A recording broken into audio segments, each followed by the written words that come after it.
Okay, I'm going to do one more test. I have 2 cups of water and my MSR Titan. I'm going to do 1.5 ounces of fuel in the Vargo converter stove.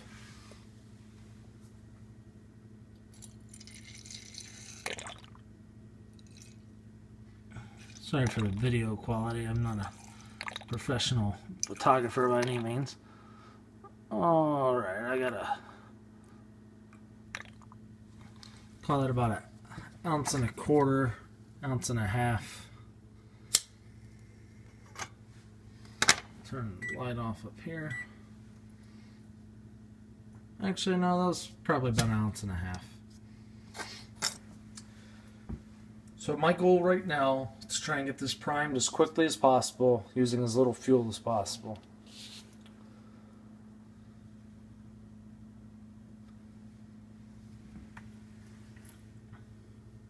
Let me turn off this big light behind me here. Just get that little priming flame. Now I'm going to put just a few drops around the outside of the stove, trying to get it going. Like, so my goal right now, I've been out hiking, I'm hungry, I want to get this water boiled as quickly as possible. I want to get this stove running as quickly as possible. Let's see how long it takes.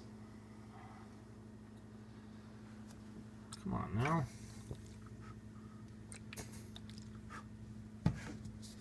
When you're doing that, what I'm doing, you got to be careful because a lot of times the spout on your bottle will catch on fire as well, and you got to blow it out so that you don't have a issue after a short few moments. Like this.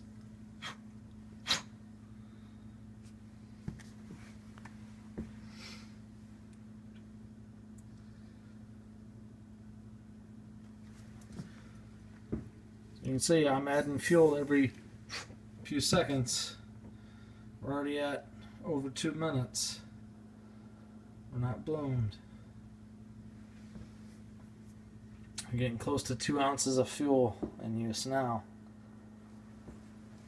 Just imagine it's cold and windy or something. You're ready to get going.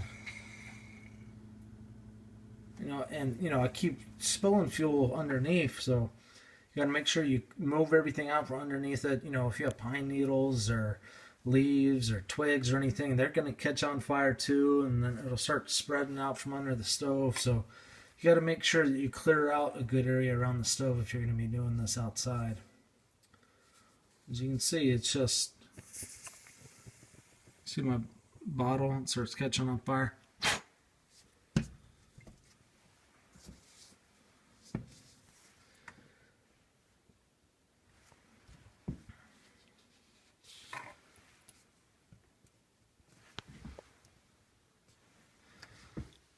Come on, stove. Oh, there we go. I think we're in business. Almost.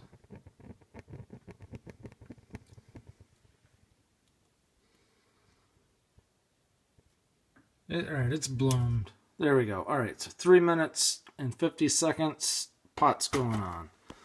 Let me shut the door. We'll see how long it takes to boil. So this is water out of my well. It's been really cold lately. I don't have a thermometer in it, but just get that centered a little more. Water is probably, I don't know, high 40s. So it's a little chilly. Not anywhere near frozen or anything.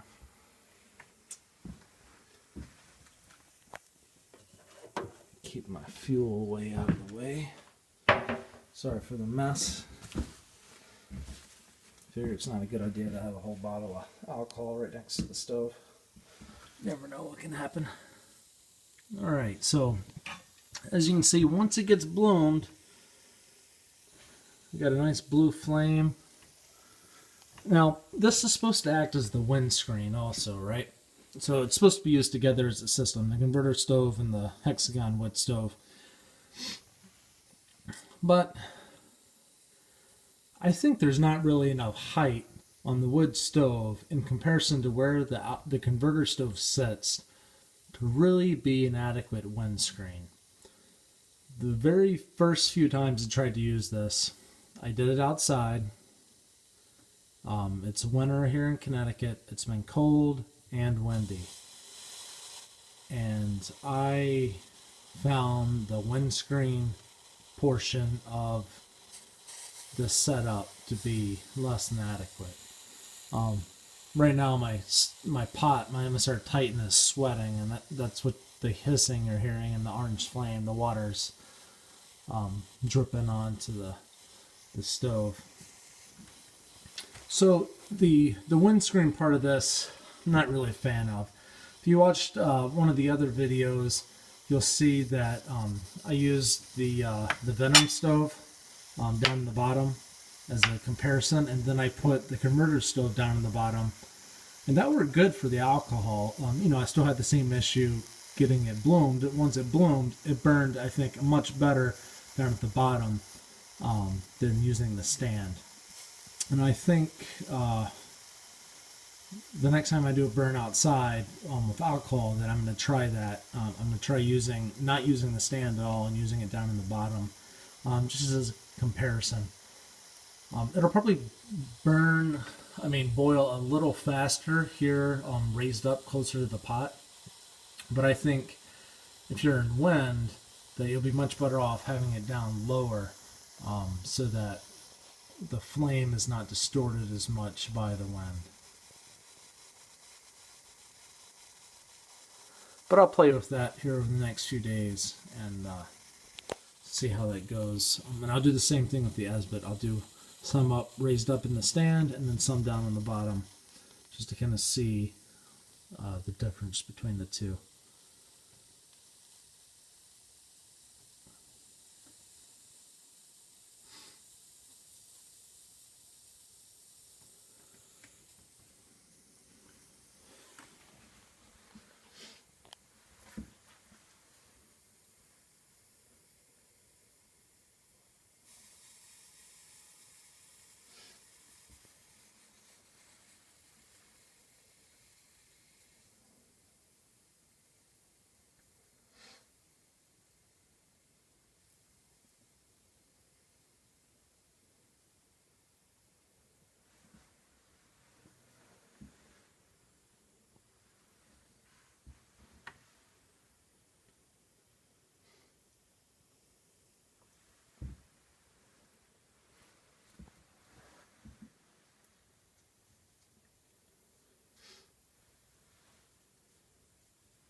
The one nice thing about alcohol stoves is they're quiet. And that's one reason I really like to use them, and probably a reason why a lot of people use them. That and because they're very lightweight. But if you're not used to using alcohol stoves, especially if you're using it in the daytime, if you're kind of in a bright area, it can be hard to see the flame. So if you're going to do something like try and recover the fuel out of it, you got to make sure the stove is completely cooled off. Because if you blow it out, and you don't really blow it out and you're not paying super close attention, sometimes the edges of these alcohol stoves are actually cool enough to pick up. So you'll pick it up and start pouring, and you'll end up pouring fire all over the ground or all over your bottle or whatever. So I did a quick video earlier on reclaiming the fuel out of this, which is a little messy compared to some other types of alcohol stoves. So I wouldn't really recommend doing it with this one, but if you do, just be very mindful and expect to spill a little bit of fuel, and do so in a very safe manner. Don't do it on a big pile of leaves or something, or near a open flame, because it's just a disaster waiting to happen. Alright, let's check our water. See where we're at here. We're still a ways off.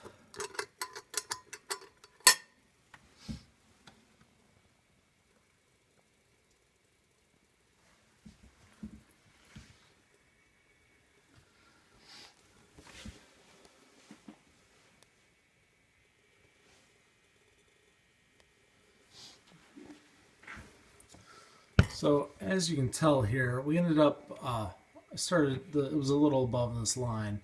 So we put about an ounce and a half, I'm going to say probably 1 3/4, give or take just a little. I mean, my markings on here aren't 100% accurate, but I would say probably about 1 3/4 we just used to get that going. Maybe possibly 2 ounces. So, you know, I'm finding that it is taking around that amount, you know, between 1.5 and 2 ounces to get this converter stove rocking and rolling. If you try and just use 1 ounce, it takes an exorbitant amount of time, and if you keep trying to prime it, you end up getting closer to the 2 ounce mark by the time all is said and done. So I think the only way to go is to just put 1.5 ounces or more in it to start with right now, because you end up doing it anyway.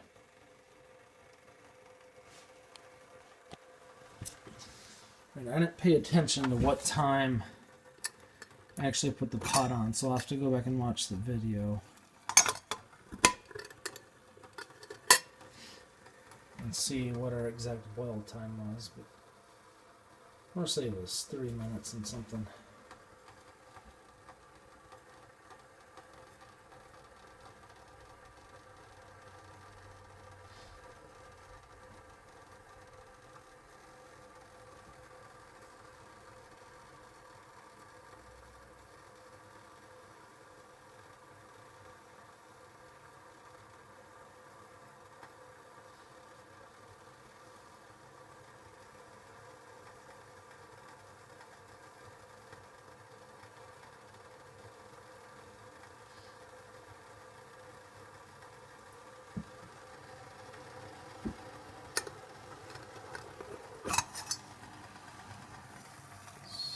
Turn this light on. So we're not boiling. We got a few little small bubbles there, so I'd say we're at a very light boil at the moment. So I have another 30 seconds to a minute or so probably until we're at a nice rolling boil.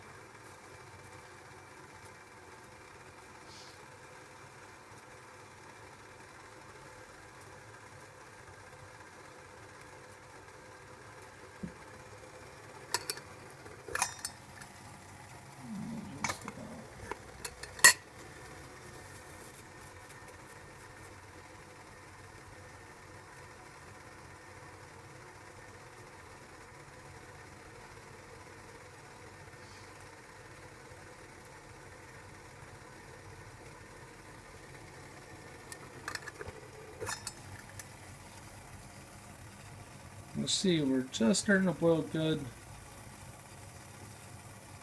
Another few seconds, we'll be at a full rolling boil. So we'll have to go back and look at when exactly we put the pot on to get the exact time. I'll say, I think it was, I want to say it was 3 minutes and something, but I'll post up the exact time when I put this all together so you have a better idea. And the next few burns are going to be Esbit. So once again, we're at a boil using a MSR Titan pot, the Vargo converter stove, and the pot stand inside of the Vargo hexagon wood stove. Alright, this is Rambler, Trail Space Review Core Gear Review. Thanks for watching.